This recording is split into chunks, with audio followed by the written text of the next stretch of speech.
Good morning, everybody.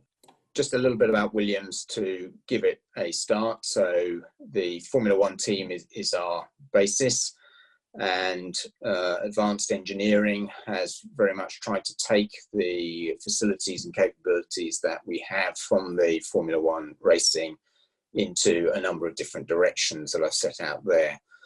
In particular, we have focused very much on electrification and high performance electrification. So we think a lot of the capabilities that we have lend itself to that, because lightweight structures form a very important part of electrification when we're trying to package effectively what is a higher mass powertrain than we've been used to in the past.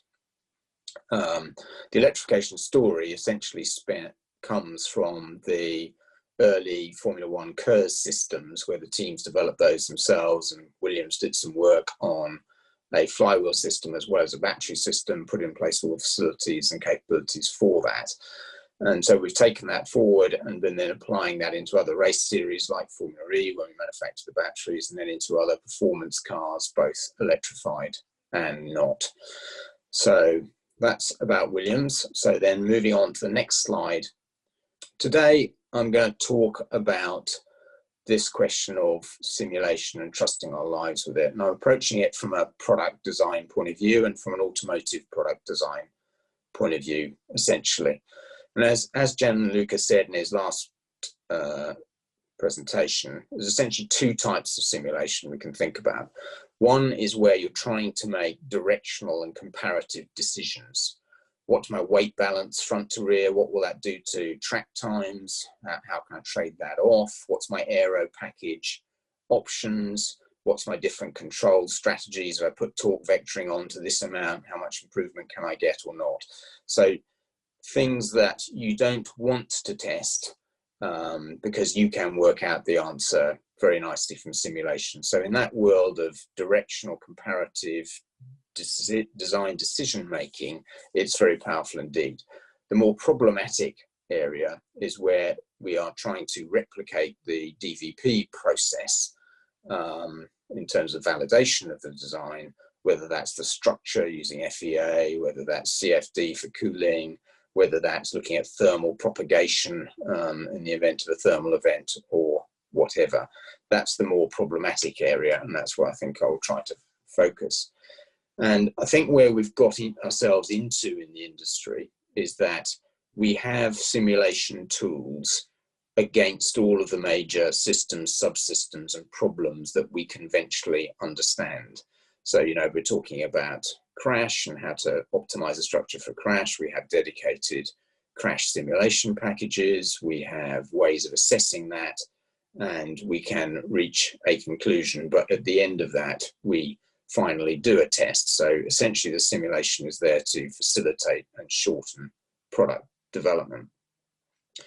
However, there's, to my mind, an underlying problem that sits behind that, in that the simulation methodologies are generally system specific. They're dealing with a specific issue. They're dealing with powertrain combustion. They're dealing with cell propagation. They're dealing with thermal CFD. And generally the inputs and outputs have been based on a organizational concept of what you should do to put a car into the market, so that you know what tests you've got to do, and the acceptance criteria for those tests is often arbitrary based on experience from experiments in the past, which the simulations stick to. A really nice example of that is in the military world. So we made some components. Essentially, the sign-off is entirely defined by standards that say this is the testing that you will do with all the loads. This is the result you want. You end up simulating that test procedure that is really quite arbitrary and nothing to do with the use of the product in the field, and then saying, okay, I can pass the test, so therefore it must be okay, and the simulation passes that arbitrary test. So we tend to have product optimization, despite the great progress in simulation, constrained by established design rules and organizational norms. So the question is how we break that. So we go to the next slide. Sorry. And I think, again, what I'm saying here has a big overlap with what Gianluca was saying, but I think the way that we break that in the future is through connected products. So what we've now got is we've got a product with its simulation behind it, and we've got data from that product in the real world coming back to say what is happening.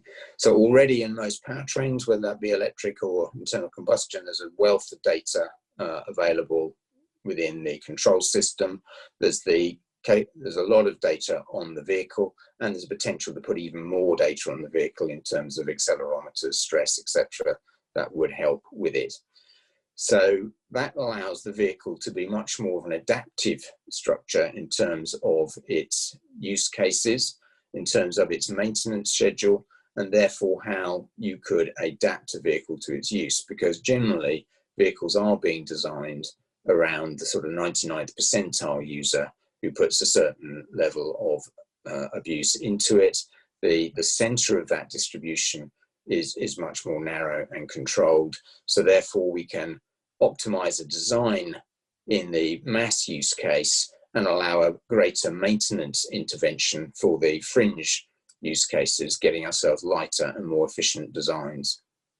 That also helps, certainly in my world of electrification, about defining a greater role for maintenance as we progressively make more reductions in the need for maintenance going forward. So the game changer that I see in it is connected data coming back that actually allows interventions in the product, as well as the point that Gianluca was making, which is that data coming back allows us to move forward the design, because we are now based on better experimental norms as to what actually is going on with the products, and we can engage with the product.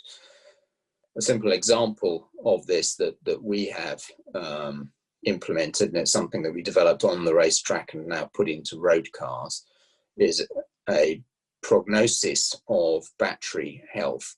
The challenge that we were left with based around Formula E is that we knew that we'd want to intervene in some batteries to maintain them. We want to know, would we have to do that in 2 or 3 or 4 races time, rather than waiting till we get to a race event and saying, okay, we've spotted an issue where we need to intervene. We want to know that we'll have to make an intervention in 3 races time, then we can plan around that, the logistics, etc. with it. So we worked with Imperial College on producing some algorithms that allowed us to forecast from data coming back how the state of health would develop in the future from thinking about what its likely usage would be. So that type of prognostic algorithm based on connected and the simulation that we've got running back at base to define that battery allows us to intervene with a maintenance schedule on cars out in the field, as well as take much enhanced real world data to our next generations of batteries going into both on-road cars and racetrack cars. So it's an example where I think connected combined with the big advantage in simulation tools that we're getting is going to produce the change in attitude and actually break us through to better products. So we go to my final slide. Sorry. Okay, just to summarize the key message that I wanted to put across today is that currently I see digitization and simulation very much constrained within their system domains, that you have a simulation tool for a particular problem. Integration is increasing, but is often dependent on historical and organizational acceptance criteria, which again constrains where the product goes. It's the connected product that I think will allow a growth in use of prognostic simulation and make the real step forward that simulation can give us in terms of improved future designs. And that's my little point and insight for today. Thank you.